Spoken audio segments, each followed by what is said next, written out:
that comes to mind is, well, BKBs just completely counter them, but once those BKBs get down to 5 seconds, if they have the farm, you can just kind of wait them out, look for reset tools, and things will be pretty scary. I think between the Hawk and a Blink Dagger on the Sand King, they can even get initiations down against BKB and still be able to burst down a hero.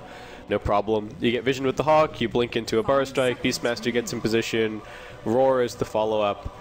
And it puts a lot of pressure on the Earthshaker to counter-initiate successfully in these mid-game fights, because I feel like Invasion are going to have the initiation advantage most of the time. Even if Lion picks up a Blink Dagger, I think that Hawk is just so powerful. I'm curious what Rave is going to go for here. It looks like Invasion is expecting an offlane to still be picked, so Queen of Pain would then be mid, Shadow Fiend safe lane, or vice versa, whatever they choose to. But I'm kind of curious what they then choose for offlane. We still have Clockwork in the pool, which I think is a really great hero here. Has a really long initiation range, and in theory the Hawk shouldn't be causing you too much issue there. Especially and I feel like if they they pick missed Tinker. that. Yes. Yeah. But, I mean, they can wait. They'll see what Invasion pick first, but Clock's also good against Leshrac. And they ban the Tinker. There you go. Rave does play Bat Rider from time to time. That could be an offlaner they consider here. True.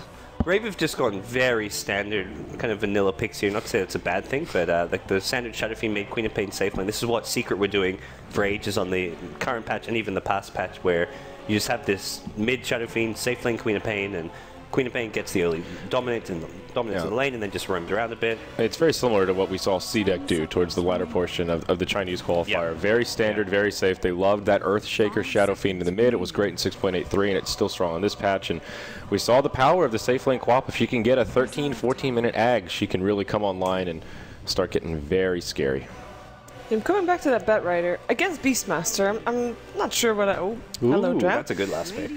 That's real. I'm surprised Drow made it this far. The teams, as said, they're going to pick their own way. They're not going to just do what the Chinese teams are doing, which is first pick, first ban Drow every game. This is really good here. Beastmaster already has really high base damage now. That extra bout of damage from Drow, he should have a pretty easy time in the mid if that's where he ends up. Well, Beastmaster won't get the bonus damage. He's a melee here. Oh yeah, I forgot about that. It's early. That's Twitch chat go easy. We haven't had much rest here. You're right. I was thinking those ranged axes, you know, just throwing them around. Bonus damage to the whirling axes, you know? The boar, however. The boar. Yes, precision or a cast of the boar. That's what you when activated. That could actually be very powerful in the landing stage at some point if Beastmaster's going mid. Who knows? Nice synergy is the Beastmaster aura with the Drow aura. It's all the push power, easy roach taking capabilities. That's where these two heroes have been picked together in the past with like stuff like Vengeful Spirit. I mean, Drow Beastmaster alone is pretty scary about it. Pushing single target focus fire with the Raid heroes, Rubik, Lesh, Drow, focusing a hero that's being rolled up, easy kills. Yeah, absolutely. Now, one of the things, Beastmaster, going for a Necronomicon, we've seen that very often, but there's now going to be a Chain Protector against him. So I really like that pick, actually. Makes Earthshaker offline. And I guess it is time for game number 1 of Rave versus Invasion. So, Zayora and Baseskip, take it away.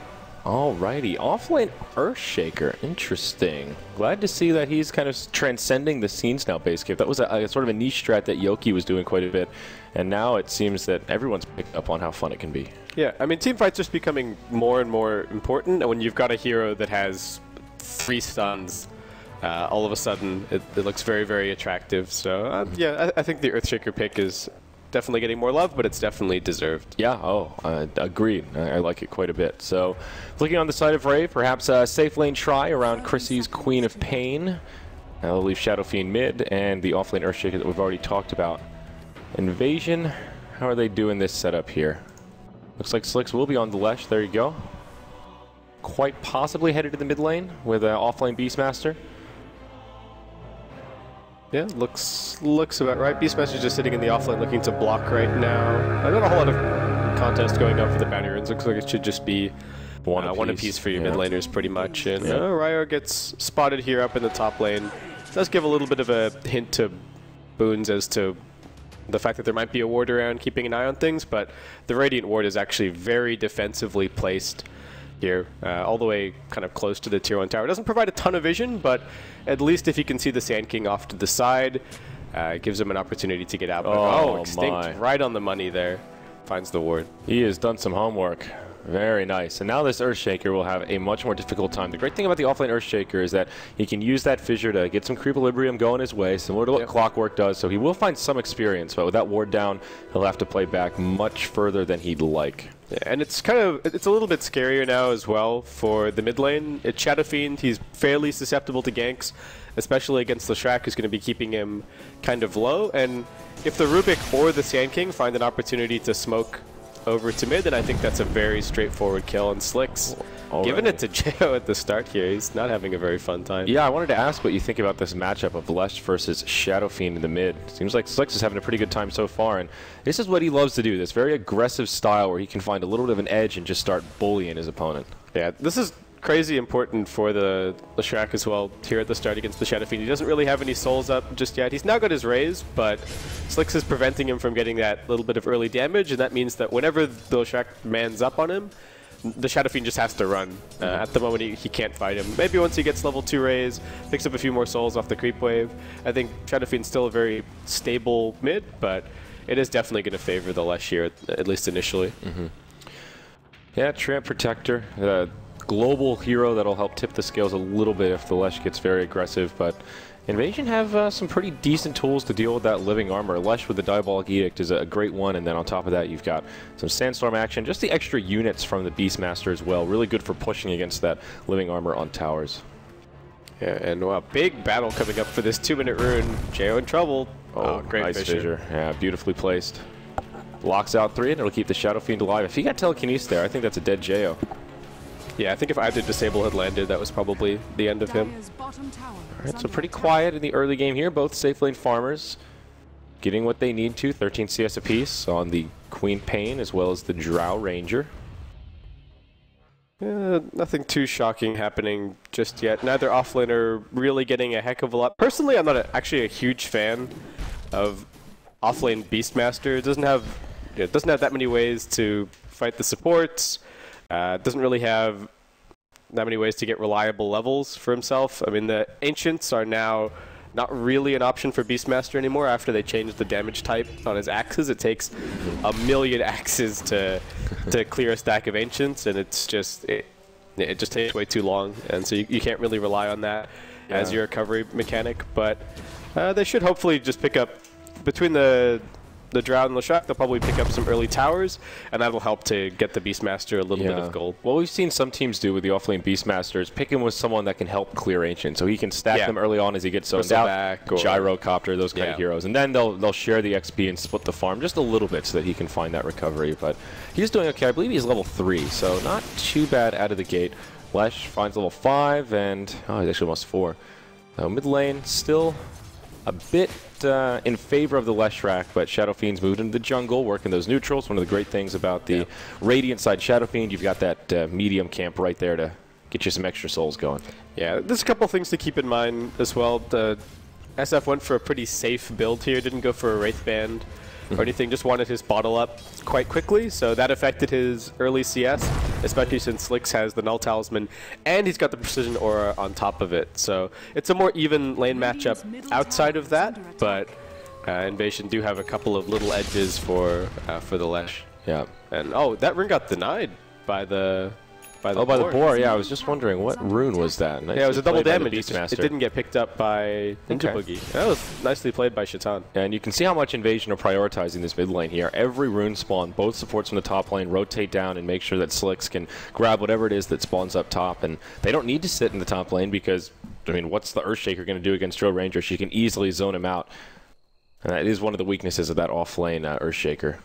He has been rotating mid a bit to try and help Jo, but so far it feels like the Earthshaker has not had a huge impact. And oh boy, the SEA server Dota begins here, Base Kip. Yeah, it's unfortunate. We're probably going to see a little bit of this as almost everyone on Invasion is disconnecting out right now. That is not good to see, but they'll hopefully be back. I mean, they lost all their packets, Cameron. They got to go find them before they can continue. Go find them. I don't mind the Earthshaker spending a lot of time sort of keeping an eye over mid lane because I feel the Shadow Fiend is ridiculously important this game for Rave. They really need their mech up to be able to take any kind of early fights against Invasion, and Invasion's lineup is going to get active pretty early on, and especially against, say, the Sand King's AoE damage, the Leshrac AoE damage. You do really want that mech to be able to get fighting, especially since they've got the sort of the Lion, Earthshaker, and the Train Protector, who are good, but I feel can be a little bit questionable in the early game, especially with the way that this Train Protector is being played thus far. He's just kind of chilling on bottom lane. He's running pulls and pulls through. A lot of Train Protector play that we've seen in the past has been boots first, running around, trying to set up kills, but they haven't found those opportunities just yet. And yeah, I do really worry for that kind of 9-minute to 16 minutes mark, say. You know, kind of arbitrary points, but I feel like that's where Invasion are going to start knocking down tier 1 towers and really starting to build momentum as that Drow Ranger lineup. Yeah, some of it revolves around the level 6 on the Beastmaster, just so they have a keen initiation tool to get things started. But that is one weakness of this Rave draft, is that both both Treant as well as the Lion need a lot of XP. They both want to hit level 6 in a pretty timely manner, and until they find those ultimates, their team composition is really not so synergistic. Yeah, the other thing for Rave is that they are somewhat mediocre at pushing towers. So if Invasion ever get into a position where they're barreling down a lane towards a tier 1, say, it's quite difficult for Rave to say, okay, they're pushing our bottom tier 1, we're not in position, let's try and take their mid tier 1. It's just that Invasion pushed that much more quickly, so we could end up seeing Rave getting maneuvered into some really difficult situations where they think, okay, we can trade here, and then Invasion knock down the tier 1 ridiculously quickly and then bring the Beastmaster back or the Sand King back to be able to defend and catch somebody and still hold on to their tier 1 tower. So Rave are going to have to be very careful about that. And it's always extremely important how you pick your fights against these Drow Ranger lineups. Yeah, given how passive this early game has been, I feel like that first 5-man push is going to be very important in terms of which team defends it and which team makes it happen. We've seen these Drow Ranger lineups really get a lot of momentum early on, and that's when you need to execute. Yeah, and I think Drow Ranger, in general, as much as this is the first game that we've seen and it got picked relatively late, is probably still going to be quite a big pick here in SEA. I think Invasion probably going to look towards it quite a bit, especially since, as we were talking about during the pre-show, Slicks loves to run Windrunner on mid, and she's probably one of the most synergistic heroes when it comes to Drow Ranger, so I think definitely expecting to see that kind of strategy out of Invasion if they can get it a little bit later on. Yeah, that's a really good point. So things holding steady here. At least we've resumed. Looks like Invasion found their lost packets, and they're ready to continue on. Mid lane, still very even, and this is the opposite of what we predicted for the SEA region with all those early ganks and rotations. About 5.5 minutes in, and both teams have been rather quiet, just trying to get their farm on.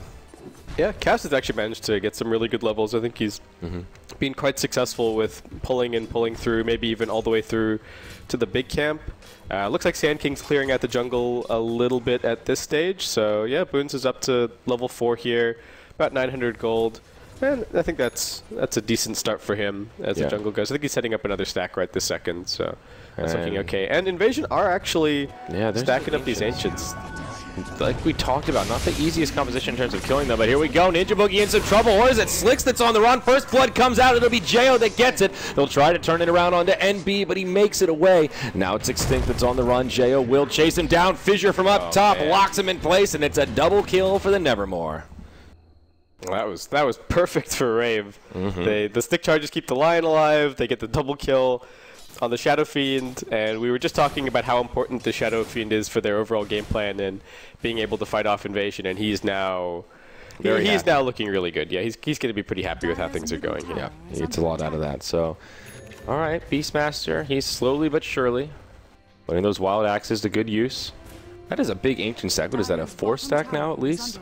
Yeah, that's a big fatty there. Yeah, does look like it. Again, it's still going to take him an eternity to clear, but he's at least starting it out. And the pings come out from Rave. They're not all that impressive at taking it either, but they could just come in and fight for it as soon as it starts to get low. I mean, that's the scary thing. Down to about half health, and exactly right. Both teams are really terrible at clearing ancient stacks, actually. Wild axes are about the best ability they've got. Cast is just going to linger nearby, and you can Sonic Wave them. Yeah, that's true. That's true. You can Sonic Wave these. And oh my god, that could be so scary if Beastmaster gets them all down to like Quap gets all of them. A quarter health. and then the Queen of Pain comes in and just Sonic Waves the whole thing. Yeah, I almost. Oh my god. My mind almost went to, oh, that's not worth the Sonic Wave. But if you can get every so single ancient, it is beyond worth it for that first Sonic Wave. Most of the time, your first Sonic Wave is like, oh yeah, a singleton kill. I think it's totally worth it to take all these. They know exactly what's going on here. They're all so low. He'll get a few of them, but now they rotate onto Shaitan. He's in a lot of trouble. Hexed up, brought down. Easy kill for Chrissy. Just drop the Sonic Wave. This is you. Oh, mama. He's just going to auto attack. They're all and they're all like 1 or 2 auto attacks from at least the small ones. This is so dangerous. I really think they should just finish him off. Oh my god, they popped back as well. Jo, he's coming in now. It's a battle for the Ancient. Slicks, he's on the run. He takes a Leech Seed. He'll turn, tries to throw the stun. Connects on 2. Connects on 2 from the Burrow Strike as well. Queen of Pain as well as Lion, both dead. Now Jo on the run. It looks like Invasion will find a successful defense here on their Ancients. Split Earth off the mark as Jo tries to head for the hills. Gets himself a level 3 living armor, and he will live. All right, Invasion hold. Well, that's the name of the game, right? Defense of the Ancients. That's true. So they hold on to them. They've got most of the big Ancients still there, unless they are going to clear them out. Earthshaker didn't get involved at all, so he's getting some decent farm up on top, but that's true. Rave do end up losing a few heroes. That is the big disparity there. Invasion, they had to buy back 1 at this stage. They had to bring everyone. Very cheap. They rotated everyone, and Ryo all of a sudden is level 6. And he'll have a Soul Ring coming out in just a couple of creep kills. Yeah, and like we were talking about at the opening of the game, Earthshaker is a very scary teamfight hero, and if he's getting off to a good start, that could really throw the spanner in the works for the Invasion. I mean, there's no doubt that a core Shaker or a Shaker with some farm can really have an impact in a game. The difficulty is getting him that farm, and in this situation, he's certainly finding it. And it is taking them a while to kill the Ancients here. I feel like Shaitan stacking them so much early on is... I mean, who really found the victory there when it's all said and done? Would you call it break even? No, I think it's Invasion. I mean, they got the... Yeah, they lost a lot on the Beastmaster dying and having to buy back, but at least they got the Ancients and they got those 2 kills out of it. Of course, the Earthshaker farm tips things back the opposite direction somewhat, but... I do think it's still slightly Invasion favored overall. Yeah, it was a nice heads-up play to buy back this early on. You don't really see that too often, but often cost-effective as it is just so cheap at these low levels. Yeah, and I think it's especially more... I think people need to be shifting how they're using buyback now, especially after the recent changes. It's less about buying back and getting kills for yourself and cleaning up a fight, and more about buying back and being ready to help your team win the ensuing fight.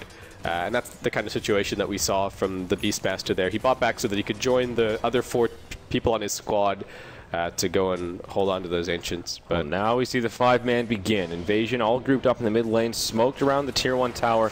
Sand King gets a 10.5-minute Blink Dagger. Really solid timing on that. And now they'll try to put it to good use. Jo maybe in some trouble here. Gust will be off the mark, but Slick starts things off with a Lightning Storm. Jo will channel the Requiem in the tree line, but does he have any support on the way? Only the Global Living Armor, and it's just not enough. But the backside, the Drow Ranger, Shadow Fiend have gone down. They've got the Rubik as a consolation, but Ryo, he's in the middle of the fray. Ooh, Slicks, he's in too deep, and the rotations from Rave will finish him off. Now it's Shaitan that's hexed up, in trouble, and... well, the initial 5-man of Invasion seems to be a bit of a backfire. They get the high-priced Shadow Fiend, but boy, does it come at a cost. Shadow Fiend juked them so nicely there, and I think he even... Did he get the Requiem off? I think he... Oh, yeah. Yeah, he did manage to get it off even with the stun coming in, so... Yep. He did really well. Tier 1 still stands, they get the 4 kills. Yeah, that was great. And Rave just reacting perfectly. They brought everybody. The Living Armor was there. Cast a little bit of trouble here. He gets silenced, no Living Armor to keep him alive, and that'll be an easy pick on the Treant Protector. Drow Ranger putting that Mask of Madness to good use. Yeah. Battle for Vision here in the mid lane as sentries come out. They'll kill a full duration Observer Ward. It's pretty big for Invasion, actually. And they're just, oh, they're somewhat hammering the mid. They've split up a little bit into the other lanes as well. Slicks is off farming top, and they sent the Beastmaster down to bottom. Yeah, and like you're saying, really good Blink Dagger timing here for the Sand King. He's probably going to have to pick up a smoke soonish and maybe look for another gank. I think it has been revealed that he's got the Blink, but we haven't really seen that first big kill out of him just yet. They don't have very aggressive vision. I think they do have the 1 ward over by by the Radiant Secret Shop, but that's about it. And that does seem to suggest that they might be looking for this top tier 1 instead of looking for that mid tier 1 as heavily. Sort of pick up the freebie tower instead of going for the one that is going to be much more hotly contested, since Rave do want to keep access to their jungle secure because they can get a lot of farm out of it between the Queen of Pain and the Shadow Fiend. Yeah, many aspects of this game still relatively even, but it's this mid lane disparity that's really looking scary. The Shadow Fiend 50% ahead of the Lesh in terms of net worth. Slicks 0, 2, and 3, now struggling a little bit. He's been forced to pick up a Bracer alongside his Null Tally, just getting some baseline of stats now so he can try and survive these next few fights. He does have some decent experience, but I think they really need Slicks to start working on a core item. I mean, if he was really dominating in the mid, he could have some decent progression towards the Bloodstone, and right now that's just not the case. Yeah, Invasion are pretty squishy in general as well, so the Lesh is going to be on the front lines a lot. Ryo initiated on, in some trouble, but Cast is there, throws out the ulti. That'll lock Invasion in place. Nice stun from Ninja Boogie. Finger to bring down the Sand King. Slicks gets killed as well. Now the other way around, kills the Lesh, but 2-0, and Invasion shut down once again. Rave really getting a lot of momentum now. Yeah, they're defending these tier 1 towers perfectly. They've got the Earthshaker there, they had the mech ready, and the Rubik threw the Earthshaker back into the Rave team. That may have been after he realized, oh man, they're coming in to counter-initiate this.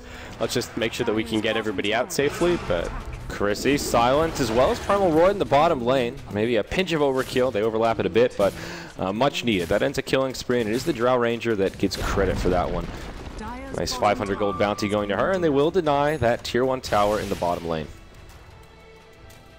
So we've got... This is scary. Uh-oh, a TP in as well. Rave are so ready for this. Jo giving them all the vision that they need. He's got the invisibility rune on. He also has the mech ready to rock and roll. Fissure to break up the fight as Slicks goes charging in. Earth Spike from the Lion as well, but Jo, he's taking a lot of tower shots here. He will mech early on. Invasion start to split, and no kill will come out. Didn't quite get the coordination between the lift and the splitter there, unfortunately. But all the while, Invasion, sneaky, moving into the Roche Pit. Double bore as well as the Mask of Madness on the Drow. Makes this pretty easy, and looks like Invasion will find themselves in Aegis of the Immortal uncontested at the 15-minute mark. Yeah, they do end up handing it over to the Drow, which I find a little bit surprising. I thought they were going to consider giving it to the Lesh, especially since, again, they're relatively squishy on the whole. I feel like they need to be ahead on items for the Lesh to actually be able to tank through anything, and he's kind of behind right now, but still needs to be on the front lines for a lot of these fights, so I thought that they would end up giving the Aegis over to him, but yeah, it's like a slightly different plan here for Invasion. Lesh is in that Storm Spirit echelon in terms of Aegis carriers, with his very short cooldowns. Yeah, very spammable, very mana dependent, and also kind of a frontliner, often an initiator, so I agree. Very good Aegis carrier just in general, and particularly in the context of this game, but some of it I think they just wanted to grab the Aegis as quickly as possible, as that was a rather risky Roche, to be honest. Yeah, risky, but I think they did need it. Yeah, they did need it somewhat. They were down by like 3k gold, 3k experience, I think, after losing those last couple of fights, and they're going to bring things sort of closer back to even after that Roshan. Surprisingly even, actually. I thought the disparity would be a little bigger than that, but Invasion is showing a sign of life here as they split push the bottom lane. This Mask of Madness has really been working well for the Drow Ranger. She's just been pushing around, taking objectives, and makes her life a lot easier. But Rave, they'll try and get some towers of their own. Glyph comes out. Jo committing pretty deep for it. Boons comes in, sets up the stun for Slicks, and now Jo getting punished quite hard. Slicks almost dies to the Death Requiem, but does find the kill. And meanwhile, Lion will finish off the Rubik. Drow Ranger gets the tier 2 in the bottom lane, and Invasion will find the better of this back and forth. They can deny that tier 1 mid, and they will also defend the tier 1 up top, which will be denied. So this should be all 3 tier 1 towers from Invasion that have been denied. That is impressive. Yeah, that's really good economic damage towards Rave. They're a little bit less reliant, I think, overall than Invasion are on the tower gold for their lineup. So it doesn't hurt them necessarily as much, but of course still really nicely played there by Invasion.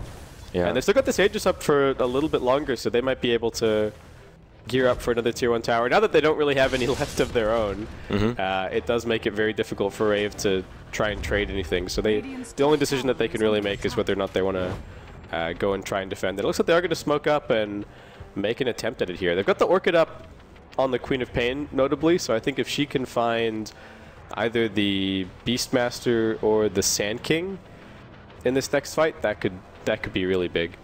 Yeah, pretty good timing on that, but maybe more impressive, the Earthshaker has a Blink Dagger secured. Oh, wow. So Ryo's having a hell of a game. Yeah, I mean, just look at his net worth. He's up there with the Sand King, and oh, they didn't deny mid. I mean, they had the glyph reset because they denied top.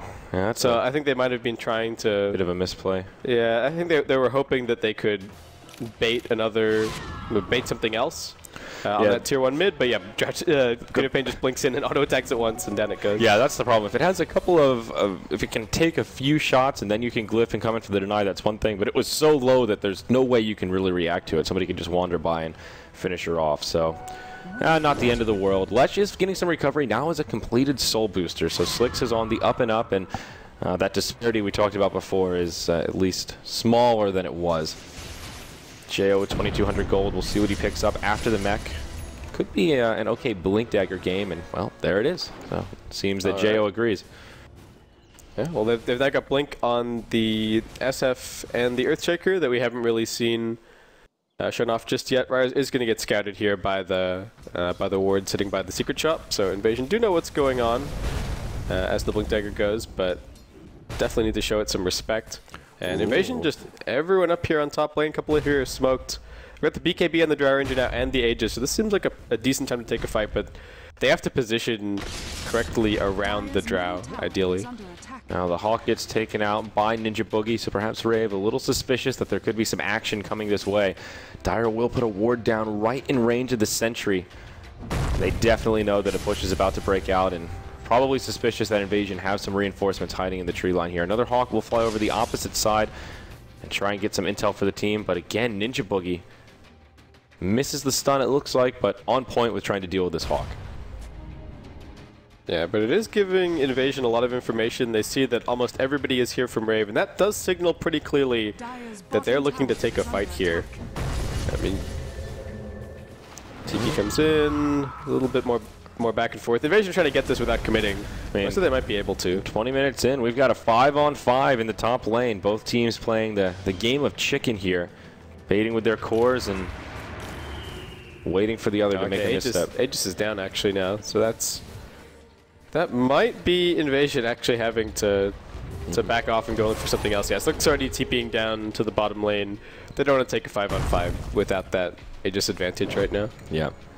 Unfortunately for Invasion, they don't finish off the tower, so now the Treant Protector can just heal it up as he is without living armor. Oh man, that just turned out to... So that was not a total waste of time, but a total stalemate. Both teams just sitting up there staring at one another. And, and that tower's going to be healed. But Rave doing a good job of holding onto their side of the map. Bottom lane has been opened up a lot, so Invasion can potentially make their way down into the Radiant jungle and grab a little bit of farm there, but it's going to take I think a warding expedition first. I think they've got one ward behind sort of the tier 1 tower mid lane, but that one's about to fade, and they do need to try and go and get some more vision out on the map. So probably combined smoke gank plus get some good opportunistic wards down is the next big play for Invasion here. Well, Rave are smoked up, and looks like they want to wrap around into the Dire jungle, but I'll be disappointed to find no one there as Invasion are busy dealing with their Ancients and just protecting the Drow Ranger. This is some serious 5-man Dota. Both teams want to fight, but only on their own terms, and it's created this kind of odd 5v fight around the map where they're just moving as units, but not really engaging into one another. Yeah, the initiation on both sides is getting really scary now. Blink Dagger on Shadowfiend and Earthshaker, along with the Queen of Pain being able to jump in. An invasion between the Sand King and the Beastmaster. Is there a blink up on the Beastmaster? I don't think there's a blink on the Beastmaster. He was going for a mech. Oh, he went mech, okay. Yeah, so... Still a great teamfight item. Much needed to deal with the mech on the Shadow Fiend. But yeah, I think he can kind of just follow up for the Sand King, ideally, but... Even if you've got 3 heroes sitting underneath the tier 1 tower and the initiation comes in, the burst damage from either side is to the point where the duration of a TP scroll is too long to actually make it and turn the fight. So I think that sort of explains a little bit why both teams are 5-manning so much. Rave finds a victory here with the tier 2 in the top lane, and they have the advantage of that living armor to buy themselves time on the mid tier 1. Maybe they can get a deny here. No, the Mask of Madness on Drow Ranger makes things a bit easier. Cast looking for the overgrowth initiation, but can't find it, and the team fighting stalemate continues as they trade 1 for 1. Tier 2 up top for the Tier 1 mid. Yeah, I'm just checking Invasion's inventories for anti-invis at the moment because this, the Nature's Guys from the Train Protector they've got prove to be a sentry on Rubik, and I think that's a singleton sentry, and I think they've got a dust on the Sand King as well. There you go. So a little bit here and there, but if you get caught out by the Nature's Guys even once, and that could be really game breaking here. Yeah. So gonna have to watch out. Drow Ranger still has a lot of momentum, holding on to that net worth seat, feeling pretty comfortable, and now has a Manta style completed. That recipe on the way via the Courier. Very well-rounded build here, great mix of damage as well as survivability. Yeah, still not crazy tanky, so I think the Sonic Wave especially is gonna give the Drow Ranger a pretty hard time. And the other problem for Invasion is that they're still not great at being initiated on. I feel like for Rave, if you jump somebody, there's going to be a Fisher to counter-initiate, the Living Armor comes in, the mech is there to help out, and you can potentially save someone from Invasion, but on the Invasion side, as soon as someone gets jumped, your best counter-initiation is Sand King jumping in with the Burst Strike, and that's about it. So, as much as the Drow Ranger has a bunch of farm and a bunch of items, Rave can probably still bring her down without too many problems. Yeah, and Slicks on the Leshrac is still very underfarmed. He did manage to complete a Bloodstone, still sitting on the 8 charges, but 22-minute Bloodstone is very far from the average, and good that he's been able to recover some, but he still needs to be very cautious. And it is definitely the beginning of a recovery because Bloodstone is such an amazing farming item on these heroes that can just turn mana into damage like Leshrac and Storm Spirit. So he should be able to accelerate his farm from this point forward, though. They are 5-manning quite a bit, and I think he's a little bit afraid to necessarily go and clear out the Dire Jungle. I mean, you can just look at it right now. We're past the 30-second mark. Invasion are all sitting sort of off to the eastern side, and it's actually going to be Rave who come in and take a little bit of advantage of those camps. Well, all this passivity has just increased the volatility of these initiators. You were talking about how both sides have a lot of initiation and counter-initiation tools, and Rave will grab one more. Blink Dagger up on Ninja Boogie's Lion. Oh, man. He's ready to Hex initiate here. Roshan has Respawn. You see Invasion very eager to do something around the pit. Radiant should have some kind of vision around this quadrant of the map, but it looks like the map is sort of dark in general. Not too many wards down from either side. And yeah, actually, they're pretty dark. Pretty defensively placed wards. The Dire have, well, both teams actually have a lot of sentry wards placed at the moment, just trying to stay under cover of fog and avoid initiation from the other side. Yeah, Invasion do have the advantage around the Roche Pit, not only being Dire, but because of that Beastmaster, they have the floating ward and the Hawk that give them some vision, but you can tell they're respecting the rotations of Rave and not just charging right into the pit to get this next Aegis. I like that they're being a little more cautious about this. Also a smart play to try and bait with the Lesh here in the mid lane while the rest of the team moves towards the pit. Smoked up as well. This is super sneaky, but it's really dangerous as well because the Lesh might be isolated from the rest of the team. And Rave's coming in right now. Good positioning from Slicks. He's already on his way over. Roche still very healthy. But Invasion, they reacted just in the nick of time, and they will not get caught in a bad position. Though Ninja Boogie gets an invisibility rune. It was scouted by a Dire observer, so they should know what's going on here. And this is almost have to be careful. Yeah, it's almost worse for the Lion. I think it's so worse. Sentries. It's a false sense of security for sure. Ninja Boogie has to be very careful. There's an absurd amount of sentries on the ground right now. I mean, look at this. Completely covered. Oh, here we go. Initiation. They go right in onto Chrissy. Oh my, do they turn that around on the Sand King Requiem as well as the Echo Slam. Shaitan on the front lines with a Sonic Wave, connects on 3. Now Slick's on his way over. Tramp Protector drops the ultimate. They will bring down the Shadow Fiend, but now they turn on to Slicks. Ninja Boogie comes around the side, drops the finger, sets it up for the Queen of Pain as Chrissy comes in. Things looking a little bit rough for Invasion. It's a 2 for 3, but Chrissy cleaning it up. Slick's doing big damage with the Pulse Nova. He's the only one left alive. They don't have the damage to bring him down. He is blocked out, but I don't know that it makes a difference here. Will they reinitiate? Slick's a bit low on mana. There's the Orchid that comes out, can't toggle the Pulse Nova. He will. Bloodstone Suicide. Very nicely played, but in the end, it's a 2 for 5, and of course, Rave get the advantage. Did manage to get the Epicenter off there. Really nicely played by Ryo, just dropping the Echo Slam on the Sand King's head to prevent that from happening. And I think it's a very different team fight if the Epi lands, but The other big thing was that the Shadow Fiend managed to get his BKB off, so it looks like the invasion initiation was just disjointed by a couple of seconds. If they'd had the roar immediately after the Burrow Strike, I think you burst down the Shadow Fiend with less problems, especially since there's so much magical damage from the Lesh, but yeah, that doesn't end up working out really all that nicely for Invasion, and they don't really have an obvious play at the moment. They can, again, try and smoke and try and run through the Radiant Jungle, maybe look for a pick-off, and then go back first, but I don't think they're going to get this without a fight, though. Shatan's already over in the pit, and looks like everybody is just running over there at the moment. Jao's all the way over at top, and he did TP up here. It's going to take him a little while to get over to the pit. He does have his Blink Dagger to speed him somewhat. I don't know if Rave can actually contest this. Oh, wow. Okay. This is very smart from Invasion. No vision for Rave. Rave could still just fight afterwards. They're going to double damage on their Shadow Fiend now. Yeah. Oh, no, it's actually, it's on Chrissy. Yeah.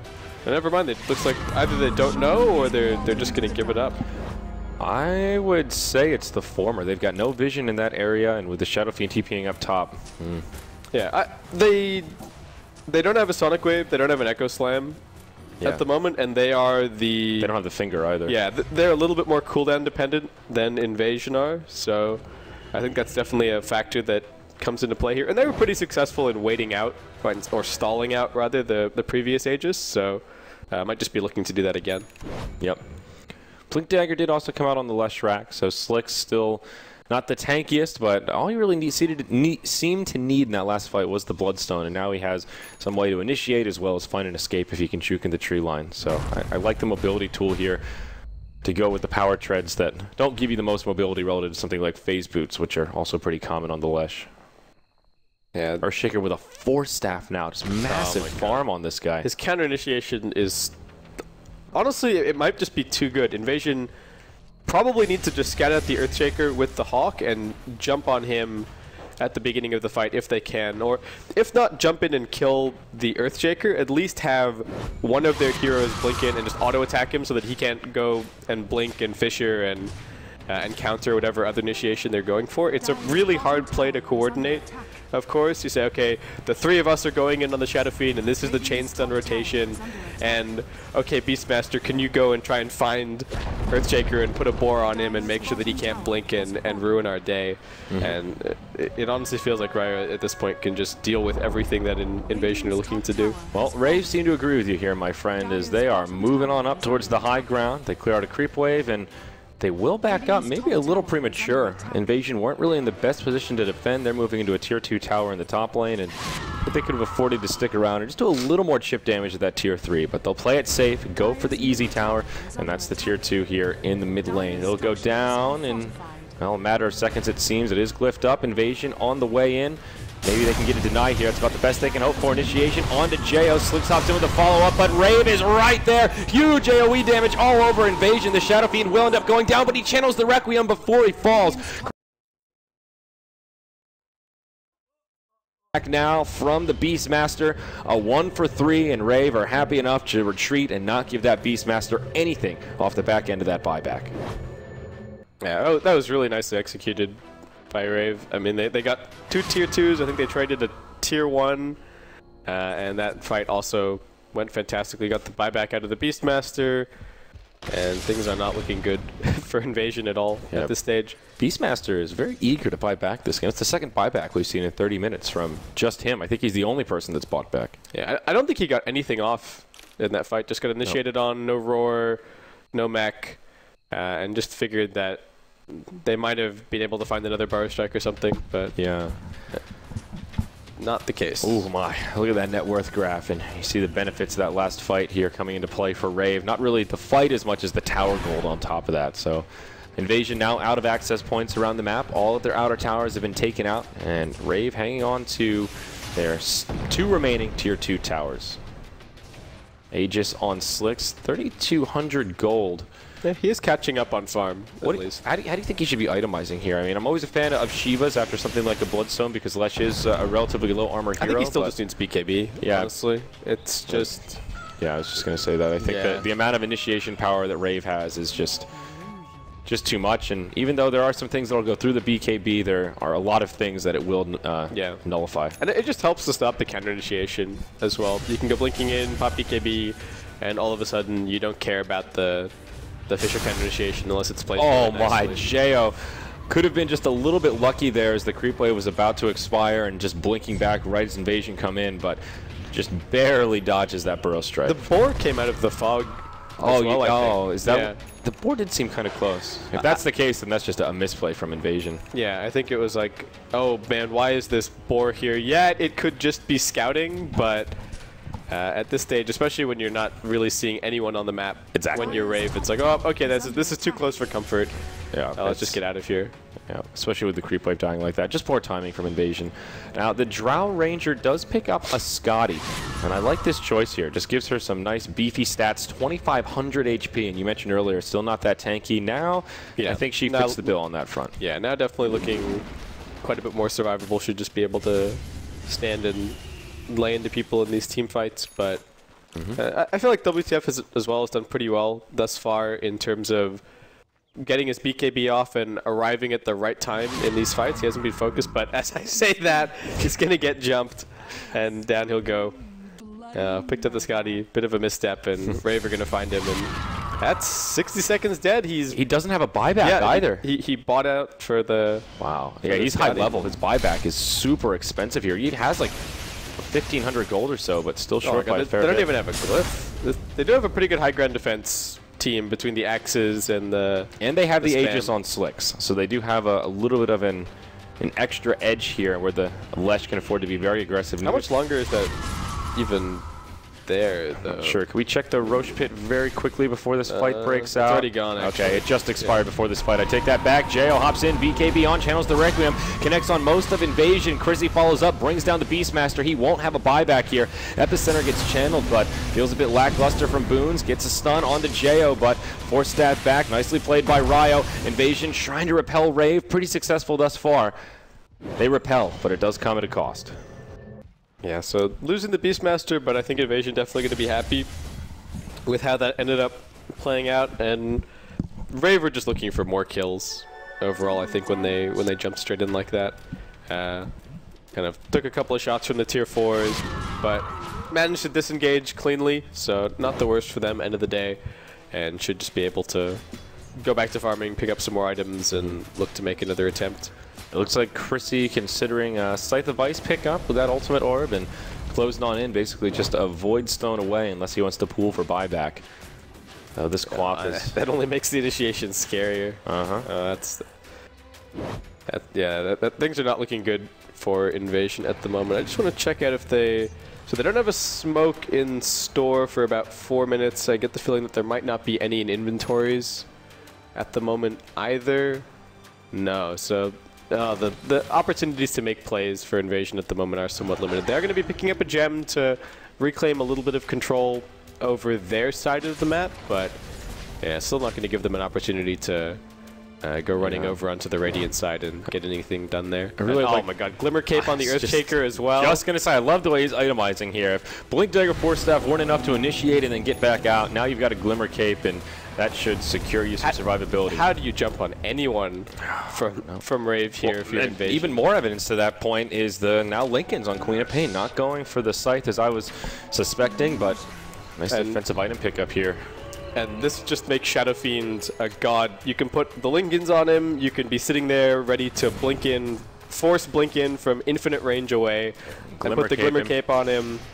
He's now the siege engine for this Rave team. And so much disengage. You've got Lion who can blink Hex, whoever's the target on him. Then you've got the Treant who even through BKB can still drop the, well, not only living armor, but the overgrowth to stop them in their tracks. And yeah, I agree. If everything goes the way that Rave wants and they're there with all of their resources to protect the Shadow Fiend, I don't see how he could die.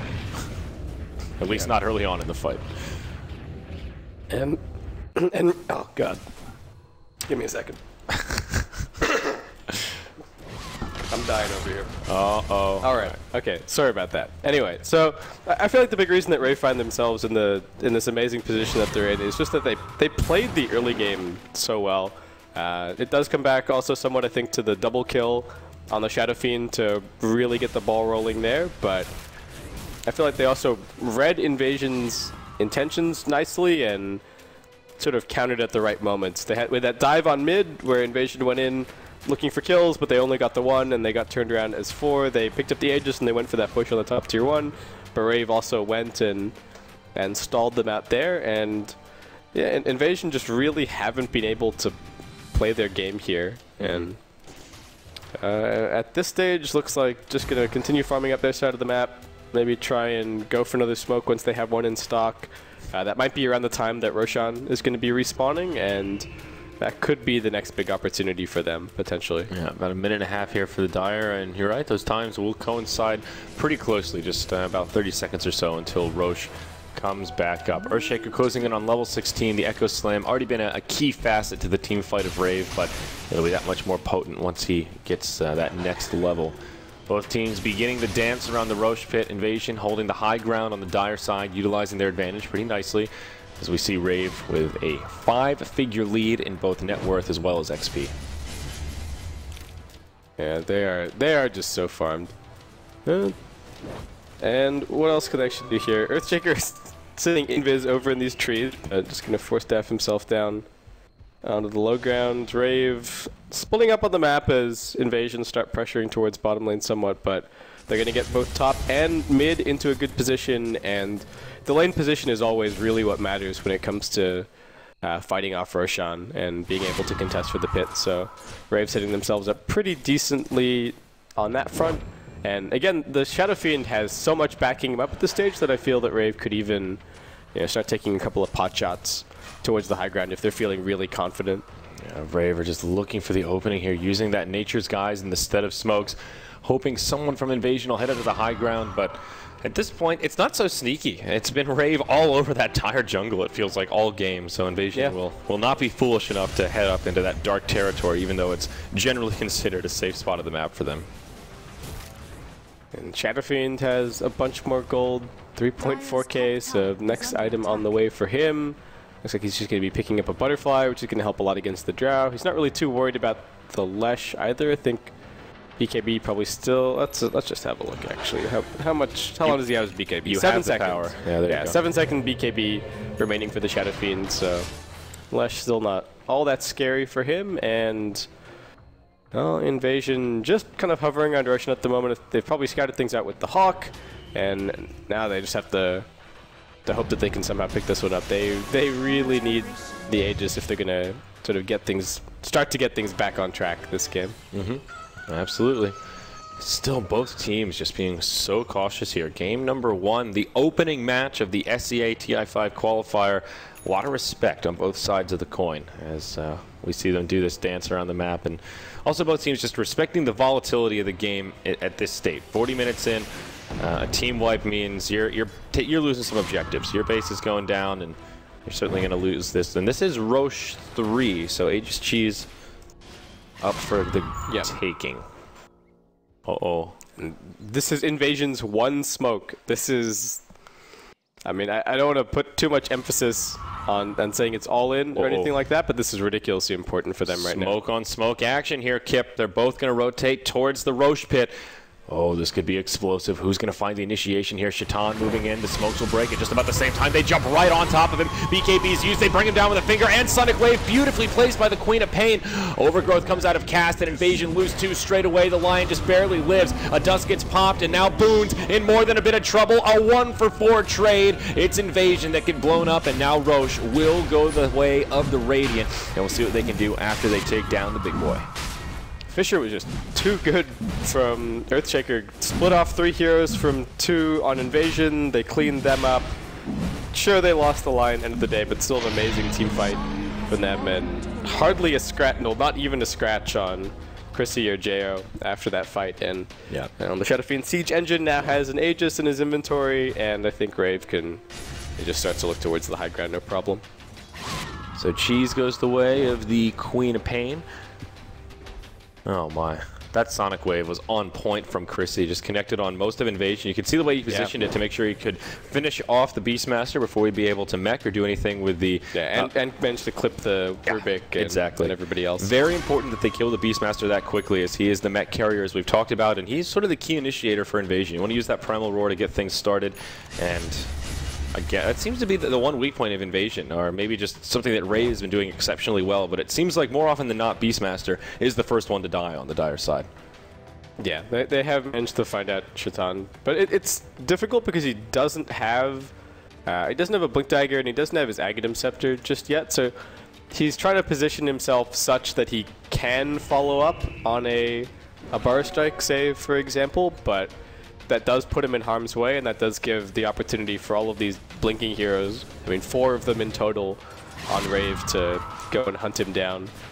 And he's one of the Invasion's few answers against the BKBs as well for the time being. So, and yeah, well, it's not even 4 blinking heroes, it's 5 blinking heroes now, as Cast has picked up a Blink Dagger of his own, and yeah, life is now looking really miserable for the Beastmaster. Yep, definitely. And even though Rave haven't broke the high ground yet, it does feel like Invasion are in a little bit of a rocky place here. The Drow Ranger, who is comfortably #1 on net worth, is now #2, a fair bit behind Chrissy, and seems Rave are feeling confident here with all of their ultimates available.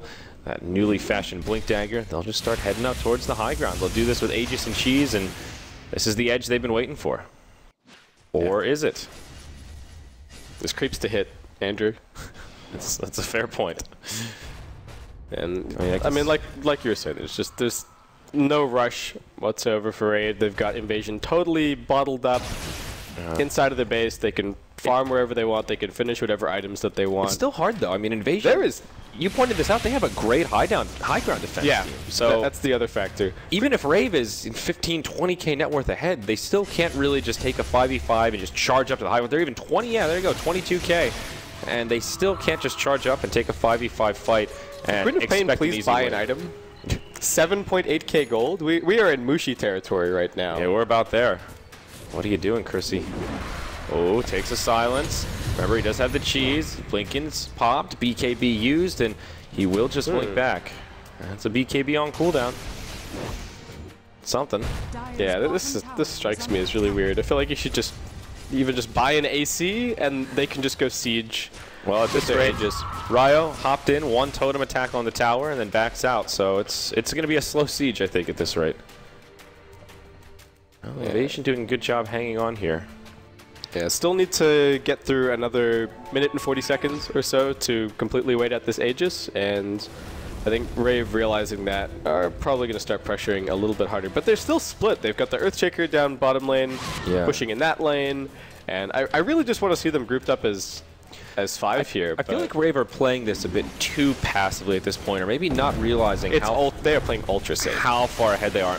Almost too safe. It's not really giving Invasion that much right now, but if they wait for the Aegis to expire, I don't think they really want to wait out the next Roche before they try to siege the high ground.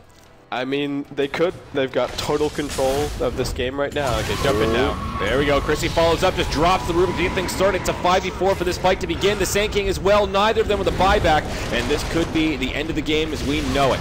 Now comes the overgrowth from Cast, and the remaining 3 members of Invasion getting cleaned up. Finger onto the Drow Ranger. Shaitan gets dunked, and yep, Ryo hopping on in to bring down Slicks. Buyback from the Drow, buyback from the Lesh. It's still a 5v2, an ultra kill for Chrissy. He's now in Mushi territory here, Kip. Over 10,000 gold, and they just want structures. Tier 3 in the mid lane, going down quickly. Jo gets stunned as Slicks blinks forward for staff. Will keep him alive. Chrissy reinitiates here. Orchid comes out, but Gust will stop him dead in his tracks.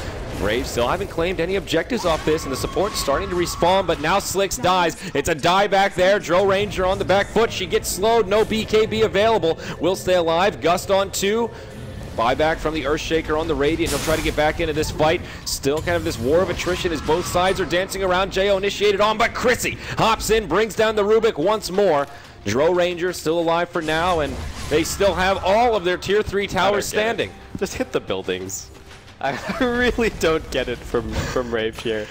I mean, there's okay. So you buy the refresher orb. You can still buy another any item that you want. With You your, can still your buy a 6 rapier. DK. I mean, this is man. I do agree with you. I think an Assault Karas would make this a bit easier for Rave, just kind of in general here. And finally, they'll start getting some objectives. The Glyph is utilized as the tier 3, and the mid goes down, and they are split pushing the top with that Queen of Pain chipping away at that other low tier 3 tower, which is just about to go down.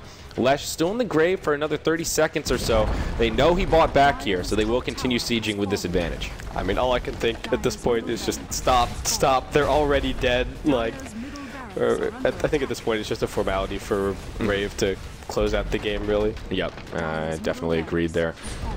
Chrissy will claim the top lane of Barracks. Boons comes in, connects with a stun, silence, but BKB will keep Chrissy alive for now. Drops the Sonic Wave, blinks across. There's your refresher, second Sonic Wave. Beastmaster and Rubik dead straight away. And now Rave tightening that noose. They will find the victory. GG is called as Rave takes the first game, the opening match here of the TI5 Southeast Asian qualifier. I'm not even sure what to say. It just looked very convincing from Rave. Took the right fights at the right time, built up a lead, and never really let Invasion do what they wanted to do, which was get the ball rolling early, continue to get pickoffs, get aggressive vision over in the Radiant side of the map. I feel like the only times that we really saw the Dire